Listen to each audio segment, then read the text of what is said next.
Ladies and gentlemen, make her feel welcome, Stella Harris.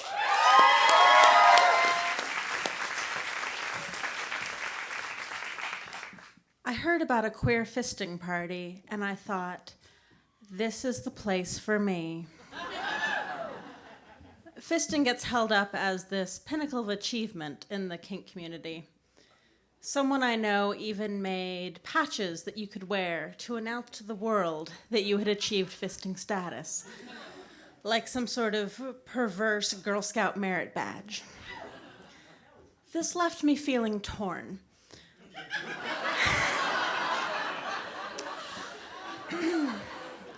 I don't really like the idea of doing something just so you can say you've done it, or in the internet age because pics or it didn't happen.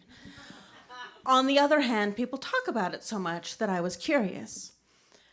And so I figured if ever there was a time to try fisting, it was at a party dedicated specifically to that event. So there was this woman that I'd had my eye on for a while. I'd seen her talk about her kink, and I'd watched her play, and I was equally terrified and turned on by the intensity with which she played. But I decided, if I'm going to do this thing, I may as well go all in. So I sent her a message, and I asked if she would pop my fisting cherry. She replied and agreed that she would.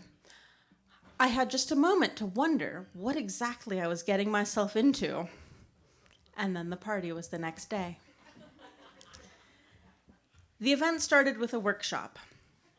There were two couples of various genders demonstrating both vaginal and anal fisting. There were cameras pointed at them, projecting the goings-on onto screens larger than life. And the whole thing was a little bit surreal. It was though they were teaching us something completely mundane, like how to change the oil in our car. A few things were going through my mind as I watched this.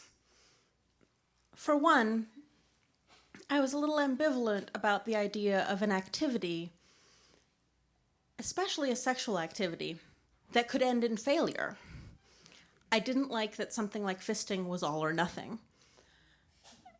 In a more practical sense, I was looking at the size of the holes and the size of the fists, and I was wondering if that was a thing my body could do. For those of you who don't know, fisting involves putting the entire hand up to the wrist into your orifice of choice. You sort of start with a duck face and work your way in. And once you're inside, you can make a fist and do whatever you like. When the workshop ended, the party was beginning. And people were rustling around in the cold metal chairs that had been set out for us. People were mingling, making small talk, breaking off into pairs, going to play. And I was left alone, feeling exceptionally awkward. Everyone seemed to know each other, and I didn't know many people there at all.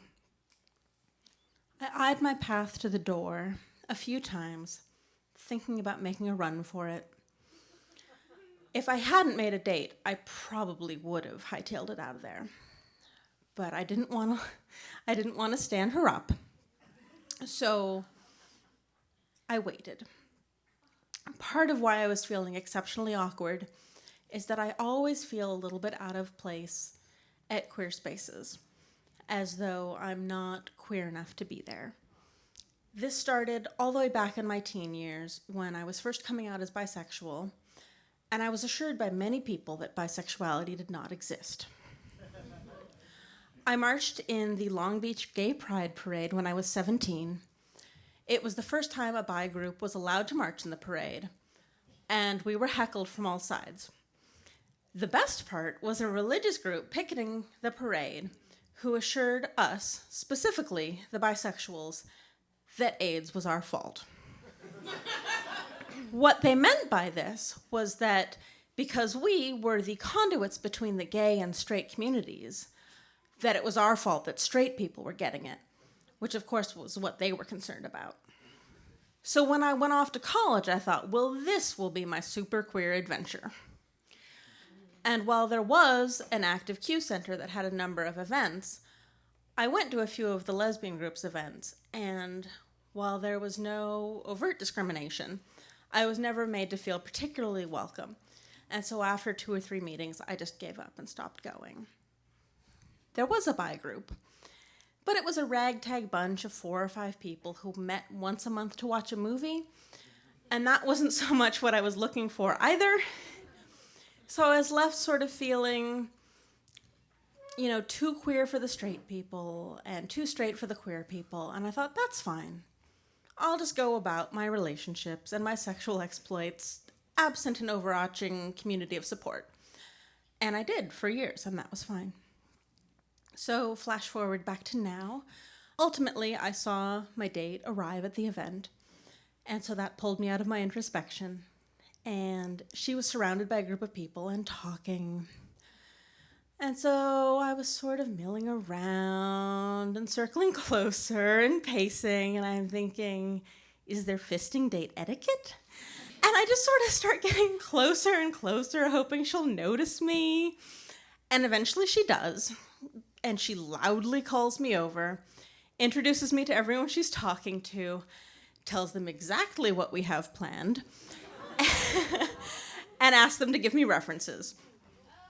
And although on the face of it, this sounds exceptionally awkward, as soon as I was being included, I actually felt a great deal better.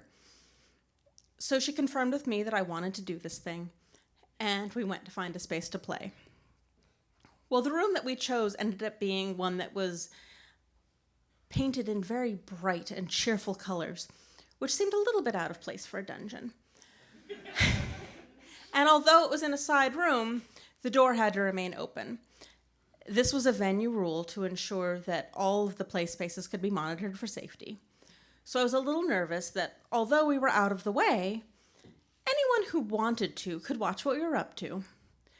And of slightly more concern to me, everyone in the building could hear what we were up to. Because I'm known for being a little bit loud. So as we got settled, we started playing a bit of toy bag show and tell. She went through all the tools and toys she proposed using on me, and I brought the brand new full bottle of my favorite lube that I was instructed to bring, and we began to negotiate a scene. She let me know what she wanted to do to me, and I stated my limits. And this gets into another area where I've often been left feeling not quite enough. I don't play quite as hard as a lot of people in the kink scene, and I sometimes feel if I don't leave every weekend either completely black and blue or having left bruises on someone else, that I'm just not kinky enough. That said, once in a blue moon, I have some sort of masochism pon far, and I'm looking for something a little bit more intense. And this was one of those times. So we negotiated a scene that included a great deal more than fisting. She started working through her entire toy bag on me. She went through some nasty canes and some paddles, and she was wearing these amazing, heavy, thick-soled boots that she was using to kick me and stomp on me, and it was exactly what I needed to silence all of the voices in my head, to stop the little voices that were saying all the insecure things, and the voices that said, hey, this is kind of fucked up, and let me just be in my body and feel. When the fisting part of the adventure was about to start, she instructed me to lay on my back, spread my legs, and bend my knees. She camped out between my legs, gloved up, and began applying copious amounts of lube. With that break in play, I had a chance to catch my breath and open my eyes, and I noticed the crowd of people standing outside the door to our room, and all of the insecurity came flooding back. I began to think that this must look much more gynecological than sexy. But then my partner was ready to go, and she slid a couple fingers into me, and the voices stopped. And I closed my eyes, and I just started feeling. 2 fingers, 3 fingers, 4 fingers. Everything was going very smoothly. What I hadn't realized was that the rough stuff was not going to stop at this point. So as she was working one hand into me, she's using the other to punch me in the cunt over and over again. And while that was awesome, it didn't really lend itself to relaxing. So with each impact, my entire body flinched and tightened up. And so we were basically stuck with her up to her knuckles and thumb, and we were just not getting any further. And I was really nervous about how long it was taking. And she was encouraging me and saying, "You can do it," and relax, and just open up. And I'm thinking, are you fucking kidding me? And I'm thinking about the audience and that this must look like the strangest birth scene from a movie ever. So eventually she tells me to turn over and get on my hand and knees, and she's gonna fist me doggy style. I didn't know that was a thing. But I do what she says, and it's working. Apparently that's a better position for the body, and I'm opening up, and more of her is getting in.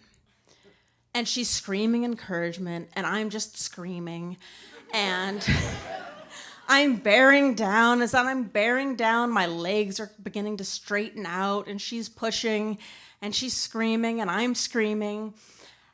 And eventually, her fist pops all the way in, and I'm fully into the downward-facing dog yoga pose. Only I'm screaming bloody murder. So it's like the least relaxed yogi you've ever seen. And she gets all the way in, and she's just saying, "You did it! You did it!" And I'm exhausted. And I collapse. And she snuggles me, and she's saying, "You did it." And I'm panting, and I'm exhausted, and I'm sore. And I feel like I've run a marathon, only with cups of lube thrown at me instead of water. And I'm thinking, this is it. If I've taken this woman's fist in my cunt, then maybe I'm queer enough, and maybe I'm kinky enough to be here. I have gotten my fisting merit badge. Only now that I've gotten it, I think I don't really need it. The process of earning it let me know that I'd really been queer enough and kinky enough to be there all along.